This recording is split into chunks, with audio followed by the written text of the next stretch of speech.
Bem-vindos, senhoras e senhores, à apresentação de resultados do segundo trimestre de 2019 da Ânima Educação. Eu sou Marcelo Batistella Bueno, diretor-presidente da companhia. Estou aqui acompanhado ao meu lado do André Tavares, nosso vice-presidente financeiro. Obrigado, Marcelo. É mais uma vez um grande privilégio estar aqui ao seu lado para apresentar os resultados da Ânima do segundo trimestre de 2019. Obrigado, André. Nós divulgamos há pouco o release de resultados da Ânima do segundo trimestre de 2019. Eu vou começar falando sobre nossas principais mensagens que estão na apresentação disponibilizada em nosso site de RI, junto com os resultados desse trimestre. É com entusiasmo que apresentamos os resultados da Ânima do primeiro semestre de 2019. Resultados que demonstram disciplina e uma execução precisa de uma estratégia acertada, apoiada em um propósito robusto. Encerramos esse primeiro semestre de 2019 dando mais um passo no movimento de evolução de margem, com um EBITDA ajustado de 113 milhões, sem considerar os efeitos do IFRS 16, e uma margem de 19,9%, o que representa uma evolução anual de mais 1,2 ponto percentual. Em um cenário altamente competitivo, seguimos com um crescimento consistente da receita líquida de 4,7% no semestre, quando comparado no mesmo período do ano passado. Esse patamar de receita foi alcançado principalmente por um crescimento de 5,4% no segmento do ensino, que atingiu uma média de base de alunos total de 110 mil matrículas nesse semestre, ou um crescimento anual de 9,1%, apesar de um ticket médio líquido ainda pressionado. Importante reiterar sobre esse assunto que, ainda que em um cenário econômico desafiador e de pressão competitiva, estamos comprometidos em reverter a tendência do nosso ticket médio, o que tem sido um ponto prioritário de nossa atenção e vem sendo o foco permanente das discussões internas. Já implementamos iniciativas nesse sentido e seguimos dedicando esforços que nos levam a um patamar de ticket mais elevado.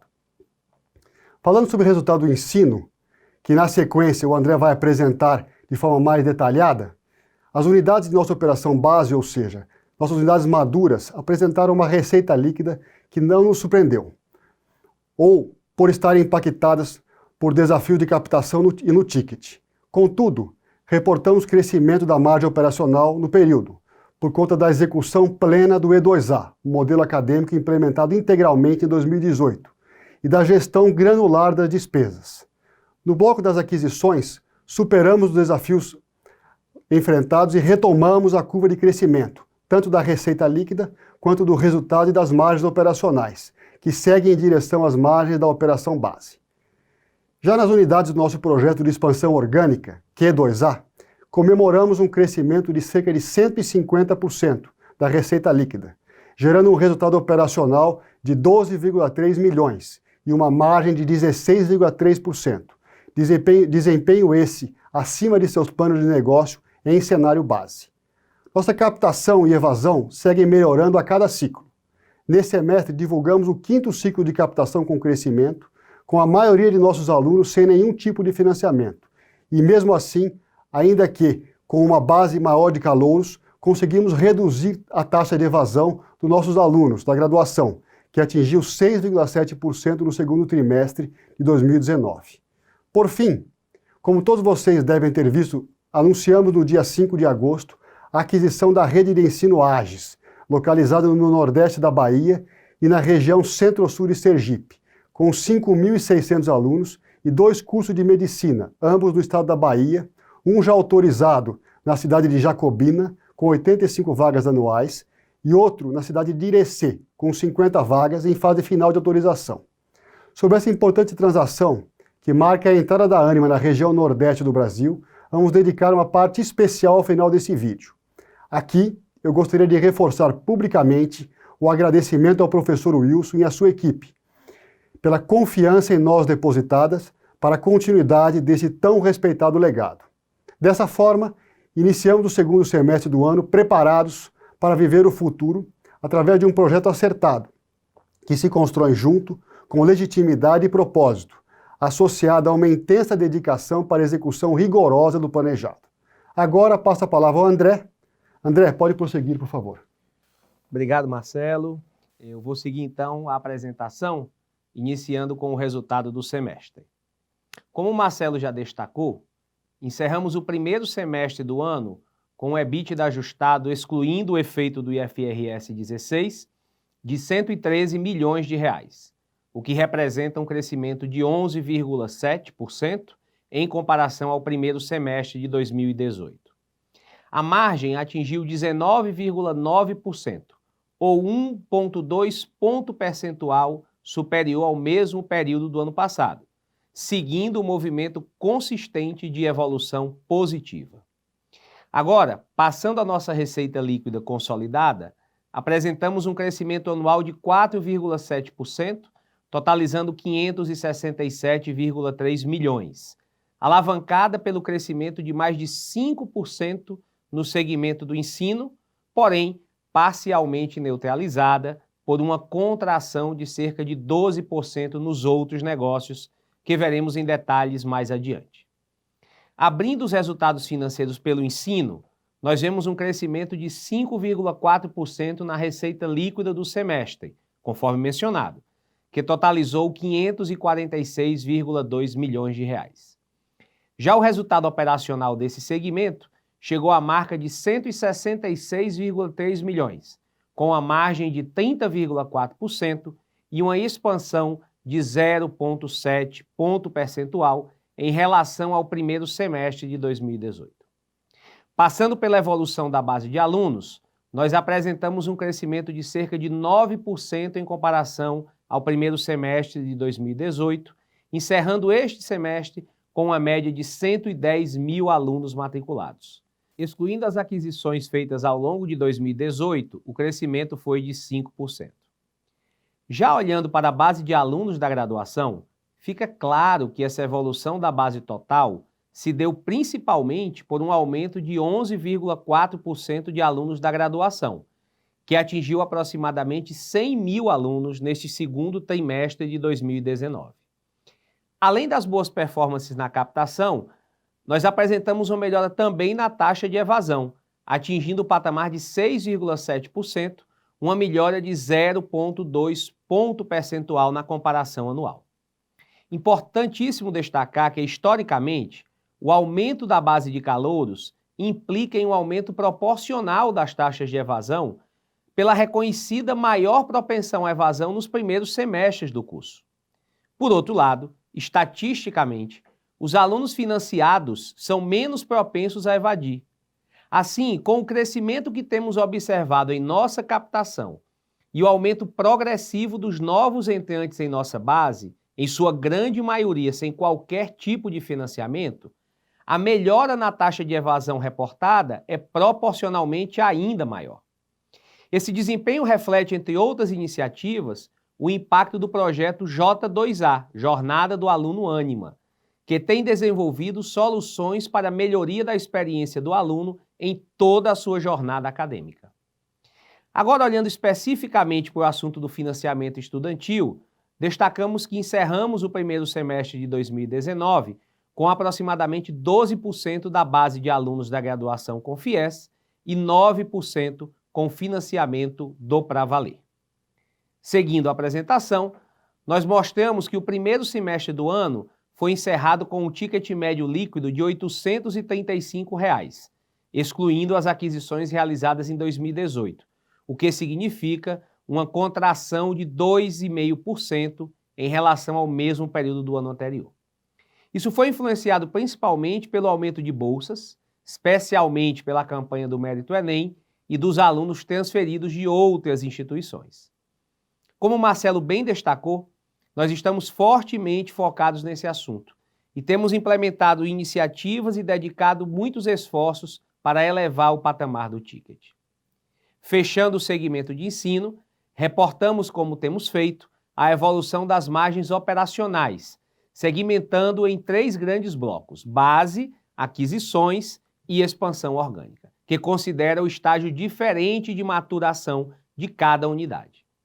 Assim, olhando para as unidades que formam o bloco base, a receita líquida ainda vem sendo pressionada, principalmente pelo ticket e, em parte, pela competitividade da captação, devido à sua localização em mercados mais maduros. No entanto, como o Marcelo também adiantou, a execução do E2A e a gestão das despesas no detalhe nos leva a um crescimento anual da margem bruta de 2 pontos percentuais, atingindo 49,5%, assim como uma evolução na margem operacional, que se expandiu 0,3 ponto percentual ano contra ano, atingindo a marca de 34,9% no semestre.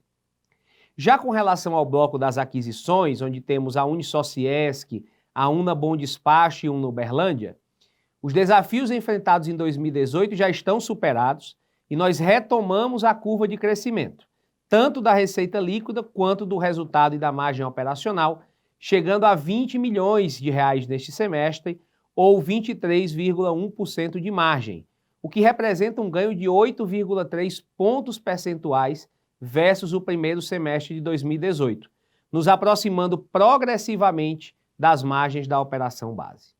Por fim, ainda que todos os blocos estejam evidenciando o acerto da estratégia desenhada, bem como a disciplina na sua execução, é nas unidades da expansão orgânica, fruto do projeto Q2A, que vemos o resultado mais expressivo. A receita líquida desse bloco cresceu cerca de 150% ano contra ano, gerando um resultado operacional de 12,3 milhões de reais e uma margem de 16,3% ou mais 10 pontos percentuais em relação ao primeiro semestre de 2018. Considerando que esse bloco conta com 22 novas unidades, das quais 7 abertas em 2018 e 8 abertas neste ano de 2019, o crescimento dessa operação é notório e seu amadurecimento segue uma curva melhor do que a prevista em seus planos de negócio. Importante lembrar também que o tempo de amadurecimento de uma unidade acadêmica é de aproximadamente 5 anos e que as unidades desse bloco têm em média 1 ano e meio desde sua abertura. Falando agora sobre a unidade de outros negócios, composto pela HSM e pela EBRAD, Escola Brasileira de Direito, atingimos um resultado operacional negativo de 3 milhões, versus um negativo de 1,9 milhões no primeiro semestre de 2018, excluindo o efeito do IFRS 16. O resultado negativo no primeiro semestre segue a sazonalidade deste segmento, que historicamente se recupera no segundo semestre do ano. A diferença na comparação anual se dá por conta do desempenho extraordinário da primeira edição do Singularity University Brasil Summit, realizado no segundo trimestre de 2018. Por outro lado, a EBRAD e a HSMU, cursos livres e pós-graduação em gestão, seguem com crescimentos em linha com os seus planos de negócios. Olhando agora para as despesas corporativas e de D&A, seguimos destacando nosso foco nas despesas da companhia como um todo. Os resultados desses esforços seguem demonstrados no resultado do primeiro semestre de 2019, quando a soma de despesas corporativas e D&A das unidades de negócio atingiu a marca de 19,9% da receita líquida, meio ponto percentual melhor versus o primeiro semestre de 2018. Olhando especificamente para as despesas com pessoal, efetuamos uma reclassificação entre as despesas corporativas e de ensino no primeiro trimestre de 2019, de forma que, olhando para o consolidado, apresentamos eficiência de 6 milhões e meio quando comparamos o primeiro semestre de 2019 com o primeiro semestre de 2018. Isso ocorreu mesmo com o impacto do dissídio coletivo, que foi de 4,3%, a expansão das 7 unidades abertas em 2018 e ainda a inauguração de 8 novas unidades no início deste ano. Falando agora sobre os itens não recorrentes, que se encontram em patamares inferiores aos observados no mesmo período de 2018, vemos que o principal item deste grupo foram as despesas com rescisão de pessoal, que consumiram 7 milhões no semestre e que estiveram concentradas no segundo trimestre de 2019, especialmente em reestruturações acadêmicas. Com relação à geração de caixa no período, encerramos o primeiro semestre de 2019 com a geração de caixa operacional antes de capital de giro e CAPEX, e excluindo o efeito do IFRS 16, de 91 milhões de reais, um crescimento anual de 10,2 milhões. Já a geração de caixa livre foi de 31,4 milhões, ante 153,1 milhões no mesmo período do ano anterior, mas que estava fortemente impactado pelo recebimento da última parcela referente ao acordo judicial relativo à PN 23, que alterou a regra do FIES. Após nossos investimentos de capital de 68,3 milhões, incluindo as aquisições, apresentamos uma geração de caixa livre no período negativa de 36,8 milhões, impactada pelo plano de expansão orgânica, Q2A. Dessa forma, encerramos o trimestre com um saldo em caixa e aplicações financeiras no valor de 85,7 milhões de reais. Olhando especificamente para o CAPEX, nossos investimentos totalizaram 68,3 milhões no semestre, ou 12% da receita líquida, um aumento de 2,9 pontos percentuais comparados aos 9,1% reportados no primeiro semestre de 2018. Esse nível de investimento é impactado pelas unidades da expansão orgânica, através do amadurecimento das unidades abertas entre julho de 2016 e janeiro de 2019, que representaram 38% do CAPEX total neste semestre. Excluindo esse efeito, nosso CAPEX normalizado seria de 42,2 milhões de reais, ou 7,4% da receita líquida. Indo para o último slide da minha parte da apresentação, o caixa endividamento e endividamento líquido ao final de junho apresentaram um total de disponibilidades de caixa e aplicações financeiras de 85,7 milhões e o total de empréstimos e financiamentos foi de 353,8 milhões de reais. Portanto, 22,2 milhões menor desde março de 2019, conforme o cronograma de amortizações das nossas operações de crédito contratadas. Enfatizamos aqui que o perfil de vencimento das dívidas está bem diluído ao longo dos próximos 5 anos, não apresentando concentração significativa. As outras obrigações de curto e longo prazo, representadas principalmente pelos títulos a pagar relacionados às aquisições, totalizaram 104,5 milhões. Com isso, nós encerramos o trimestre com a dívida líquida, excluindo o efeito do IFRS 16, de 372,6 milhões de reais. Os efeitos da reclassificação trazidos pelo IFRS 16 representam uma diferença na linha de empréstimos e financiamentos de 538,5 milhões de reais, valor este referente ao valor presente dos contratos de aluguel que passaram a ser classificados no passivo pelo mesmo montante atribuído ao ativo de direito de uso. Com isso, eu encerro minha apresentação sobre o segundo trimestre de 2019 e gostaria de aproveitar a oportunidade, Marcelo, dessa vez na nossa sessão aqui de Q&A, para tratar da transação da Ages, né, que nós anunciamos agora recentemente, e esclarecer algumas dúvidas junto com você que têm sido trazidas especialmente em nossas reuniões com investidores. A primeira pergunta é se você poderia falar um pouco sobre o racional por trás dessa operação e quais os principais benefícios para a nossa companhia. Claro, André. Com a Ânima, desde o seu início, nós temos aí uma proposta de valor de educação de qualidade com escala. Também uma estratégia de verticais, né? Vertical de gestão aí com a HSM, vertical de direito com a EBRAD, Escola Brasileira de Direito, que já tem aproximadamente 20 mil alunos, né? E também com a Lei Cordon Bleu. E desde o primeiro semestre de 2018, a gente vem intensificando uma estratégia de vertical em saúde, né? E que tem como carro-chefe os cursos de medicina e demais cursos da saúde. Então, a aquisição da Ages, primeiro, ela tem tudo, está totalmente alinhado com essa estratégia, né? Ou seja, tem 2 cursos de medicina. Também é a entrada nossa no Nordeste, ou seja, nós agora estamos entrando no Nordeste com uma instituição altamente reconhecida, com uma proposta de qualidade e alinhada com a vertical de medicina. Perfeito.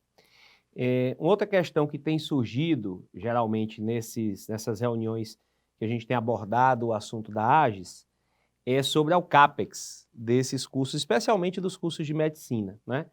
Você poderia esclarecer, por favor, o que é que ainda se espera de investimento para esses cursos?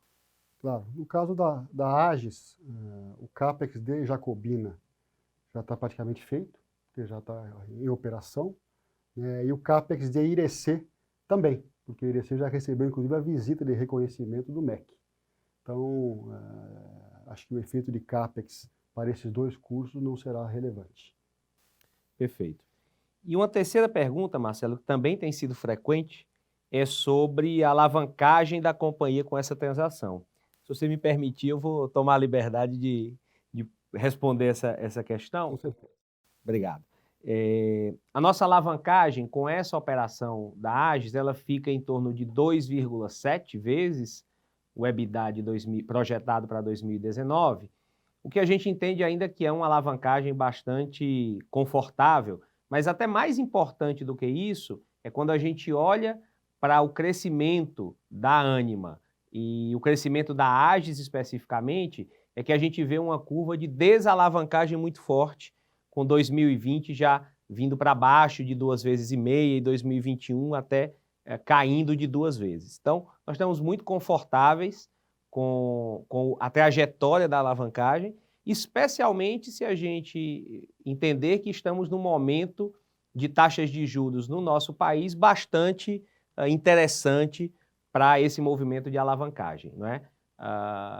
Talvez nós nunca estivemos num momento tão propício a gente tomar recursos, especialmente para viabilizar operações tão interessantes como é a operação da AGES. E um momento de grande liquidez, né? Sim. Acho que é importante a gente ter sempre consciência e clareza que qualquer diluição tem que ser muito bem pensada, muito bem calculada, porque em momentos de grande liquidez e taxa de juros baixa, talvez não faça sentido ter uma diluição em patamares que não sejam realmente importantes e interessantes aos nossos acionistas. Claro, numa operação como a da AGES, sem dúvida, nós estamos gerando muito mais valor para o nosso acionista com aumentando um pouco a alavancagem do que fazendo alguma operação de equity, né? Com certeza. Bom, eu gostaria de lembrar que a apresentação com maiores detalhes sobre essa transação da AGES, ela já está disponível em nosso site de Relações com Investidores e no site da CVM. E também o nosso time de RI continua à disposição para qualquer dúvida adicional. Marcelo, eu agradeço mais uma vez a oportunidade, volto a palavra para você fazer as suas considerações finais e encerrar essa apresentação desse release. Obrigado, André. Apoiado em tudo que o André acaba de representar, reforço aqui minhas colocações iniciais e acrescento mais algumas importantes conclusões. Há cerca de 3 anos, nos deparamos com um novo cenário competitivo no setor, somado a um ambiente macro desafiador, e identificamos a necessidade de repensar a estratégia da companhia. Nos reorganizamos, construímos coletivamente nosso plano estratégico, promovemos importantes evoluções na nossa governança, redefinimos o management com instâncias claras e fortalecidas de gestão e execução. Implementamos o projeto Censo, estamos cada vez mais focando em toda a cadeia de geração de valor, visando o que efetivamente faz a diferença na vida do aluno e, por consequência, na relação com todos os stakeholders e em toda a sua vida acadêmica, atendendo assim o que se denomina lifelong learning. Com isso, estabelecemos nossos 8 princípios e os 10 passos que nos levarão à consecução dos objetivos estratégicos construídos. Elegemos as prioridades de curto prazo ao definir para 2019 e 2020 as primeiras 5. A centralidade do aluno em uma jornada de sucesso de seu projeto de vida, J2A, o ensino de qualidade com pioneirismo e liderança do modelo híbrido e de desenvolvimento de competências, E2A, a gestão de pessoas com a construção da jornada docente e a vivência dos 8 princípios Ânima no dia a dia de toda a companhia. O crescimento sustentável com a evolução do nosso projeto de expansão Q2A, somado à gestão precisa de toda a operação para atingimento e entrega dos resultados pactuados. E tudo isso indissociavelmente conectado à transformação digital através de um novo modelo de negócio com um desenho organizacional moderno, leve, simples e ágil. Por tudo isso, acreditamos estar preparados para viver o futuro através de um projeto acertado que se constrói junto, com legitimidade e propósito, associado a uma intensa dedicação para a execução rigorosa e disciplinada do planejado. É dessa forma que reafirmamos o que nos trouxe até aqui e seguimos adiante na nossa trajetória de viabilizar de forma sustentável mais oportunidades para que os brasileiros possam ter acesso a uma educação de qualidade e assim realizar nosso propósito de transformar o país pela educação. Agradeço a audiência das senhoras e dos senhores e aguardamos sua participação na nossa teleconferência no dia 13 de agosto, às 10 horas, conforme comunicado e link disponíveis na nossa apresentação. Tenham todos um ótimo dia.